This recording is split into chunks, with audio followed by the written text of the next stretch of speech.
நண்பர்கள் அனைவருக்கும் வணக்கம். இந்த வீடியோ பதிவில் பொது தமிழில் ஒரு வினாக்கள் பார்ப்போம். இதில் இருக்கிற வினாக்கள்லாம் பார்த்திங்கன்னா 6ஆம் வகுப்பு பழைய தமிழ் புத்தகத்திலேருந்து எடுத்திருக்கேன். ஏற்கனவே ஒரு வீடியோ போட்டிருக்கேன். அந்த வீடியோ பார்க்காதவங்க பார்த்துட்டு வாங்க. சரி வாங்க வீடியோக்குள்ளே போகலாம். உலக பொதுமறை என போற்றப்படும் நூல் எதுன்னு கேட்டிருக்காங்க. இதுக்கான ஆன்சர் திருக்குறள். உலக பொதுமறைன்னு கேட்டாங்கன்னா அதுக்கான ஆன்சர் திருக்குறள். அடுத்ததாக சாதி இரண்டொழிய வேறில்லை என்றே தமிழ் மகள் சொல்லிய சொல் அமிழ்தம் என்போம் என்ற பாடல் வரியின் ஆசிரியர் கேட்குறாங்க. இந்த பாடல் பார்த்திங்கன்னா பாரதியார் பாடியிருப்பார். ஓகேவா. அடுத்ததாக பாட்டுக்கொரு புலவன் என பாராட்டப்படுபவர்னு கேட்டிருக்காங்க. பாட்டுக்கொரு புலவன் யாரை சொல்கிறோம் பார்த்தீங்கன்னா பாரதியாரை சொல்கிறோம். பாரதியாரை பாட்டுக்கொரு புலவன் அப்படின்னு சொன்னது யாருன்னு கேட்டாங்கன்னா அது கவிமணி தேசிய விநாயகம் சொல்லியிருப்பார். அடுத்த கேள்வி, வெள்ளி பனிமலையின் மீது உலாவுவோம் என்ற பாடல் வரியின் ஆசிரியர் கேட்குறாங்க. இந்த பாடலும் பார்த்திங்கன்னா பாரதியார் பாடினது தான். அடுத்ததாக சாதி இரண்டொழிய வேறில்லை அப்படின்னு சொன்னது யாருன்னு பார்த்தீங்கன்னா ஔவையார் சொல்லியிருப்பார். இதுதான் பாரதியார் இங்கே சொல்லியிருப்பார். மேலே இருக்கிறதுல பார்த்தீங்கன்னா தெரியும். சாதி இரண்டொழிய வேறில்லை என்றே தமிழ் மகள் சொல்லிய சொல் அமிழ்தம் என்போம். இதில் தமிழ் மகள்னு மென்ஷன் பண்ணுறாரு பார்த்தீங்களா. அந்த தமிழ் மகள் அப்படின்றது யாரை சொல்கிறாருன்னா ஔவையாரை சொல்கிறார். அதான் கீழே கொடுத்துருப்பேன். தமிழ் மகள் என்று பாரதியாரால் சிறப்பிக்கப்பட்டவர் யாருன்னு பார்த்தீங்கன்னா ஔவையார். ஓகேவா. அடுத்ததாக தமிழ்நாட்டில் உள்ள பட்டாசு வெடிக்காத ஊர் அப்படின்னு கேட்டிருக்காங்க. இது பார்த்தீங்கன்னா கூந்தன்குளம். ஓகேவா.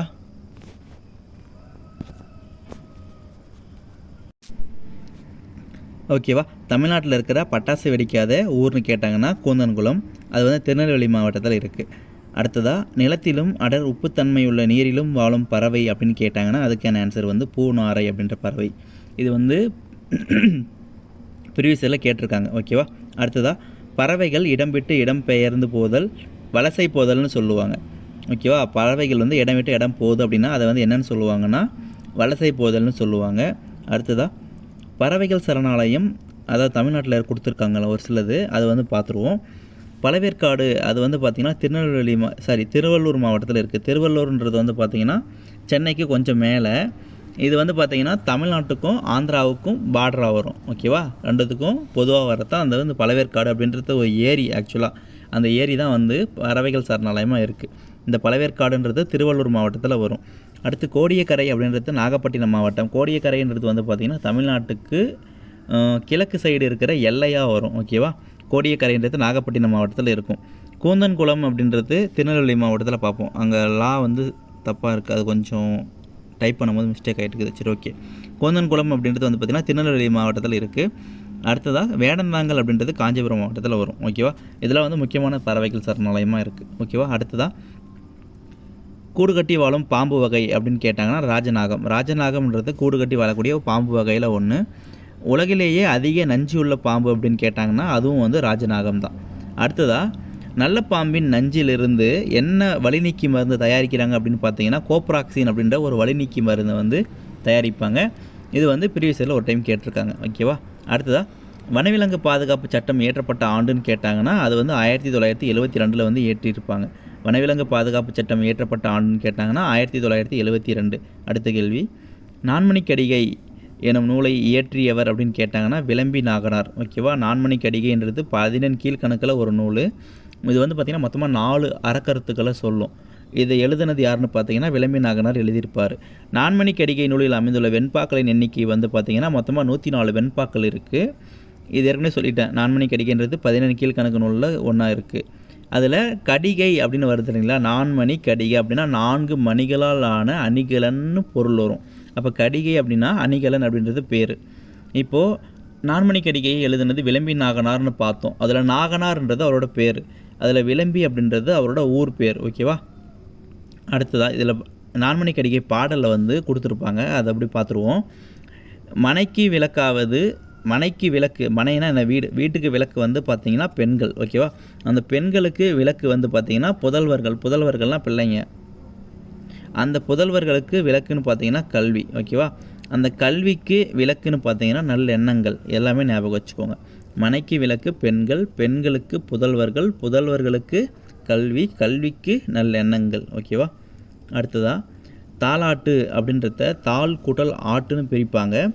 இதில் தாள் என்பதன் பொருள்னு பார்த்தீங்கன்னா நாக்கைத்தான் சொல்லுவாங்க.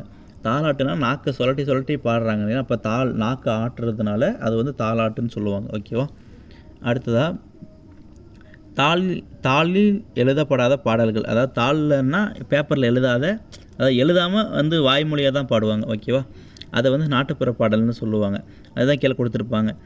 வாய்மொழியாக பரவும் நாட்டுப்புற பாடல்களும் கதைகளும் டேஸ் என அழைக்கப்படுகிறதுன்னு பார்த்தீங்கன்னா வாய்மொழி இலக்கியம்னு சொல்லுவாங்க. ஓகேவா, அடுத்ததாக பிறந்த குழந்தைகளுக்கு பாடுற பாட்டை வந்து தாலாட்டு பாடல்னு சொல்லுவாங்க. கொஞ்சம் வளர்ந்த பிள்ளைகளுக்கு பாடுவதை விளையாட்டு பாடல்னு சொல்லுவாங்க. களைப்பு நீங்க வேலை செய்வோர் பாடுவது வந்து பார்த்திங்கன்னா தொழில் பாடலாக வரும். திருமணங்கள் மற்றும் பிற நிகழ்வுகளில் பாடுறது வந்து சடங்கு பாடல் மற்றும் கொண்டாட்ட பாடலாக சொல்லுவாங்க. சாமி கும்பிடுவோர் பாடுவது வந்து வழிபாட்டு பாடலாக வரும்.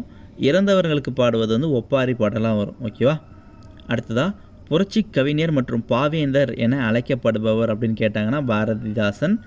பாரதிதாசனோட இயற்பெயர் அப்படின்னு பார்த்தீங்கன்னா கனக சுப்புரத்தினம். ஓகேவா, அடுத்ததாக பாண்டியன் பரிசு, அழகின் சிரிப்பு, குடும்ப விளக்கு இந்த நூல்கள்லாம் வந்து பாரதிதாசன் வந்து எழுதியிருக்காரு. இது மட்டும் இல்லாமல் சேர தாண்டவம், தமிழச்சியின் கத்தி, பிசிராந்தையார், குறிஞ்சித்திட்டு, தமிழ் இயக்கம் இந்த நூல்களும் வந்து பாரதிதாசன் வந்து எழுதியிருக்காரு. இது போக இன்னும் ஒரு சிலது இசையமுது, மணிமேகலை வெண்பா, கண்ணகி புரட்சி காவியம், படித்த பெண்கள், இளைஞர் இலக்கியம் இதெல்லாமே பார்த்துக்கோங்க ஒரு டைம். ஓகேவா, இதெல்லாமே வந்து பாரதிதாசனோட படைப்புகளாக வரும்.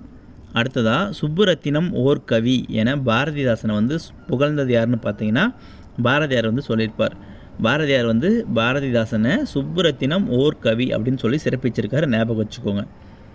அடுத்த பாடல் வரி இது எல்லாமே வந்து பாரதிதாசனோட முக்கியமான பாடல் வரிகள். அதில் தமிழுக்கு அமுதென்று பேர், அந்த தமிழ் இன்ப தமிழ் எங்கள் உயிருக்கு நேர் எனும் பாடலை வந்து இவர் தான் பாடியிருப்பார். அடுத்ததாக இருட்டறையில் உள்ளதடா உலகம் என கூறியவர் அப்படின்னு பார்த்தீங்கன்னா அதுவும் வந்து பாரதிதாசன் தான் சொல்லியிருப்பார். இது அடுத்ததாக வந்து ரொம்ப முக்கியமானது, புதியதோர் உலகு செய்வோம், கெட்ட போரிடும் உலகத்தை வேரோடு சாய்ப்போம். இந்த பாடல் வரி வந்து பார்த்திங்கன்னா பாரதிதாசன் தான் சொல்லியிருப்பார். ஓகேவா, அதாவது புதியதோர் உலகு செய்வோம், கெட்ட போரிடும் உலகத்தை வேரோடு சாய்ப்போம். இந்த பாடல் வரி பாரதிதாசன் தான் சொல்லியிருப்பார். ஓகேவா, சரி, ஓகே.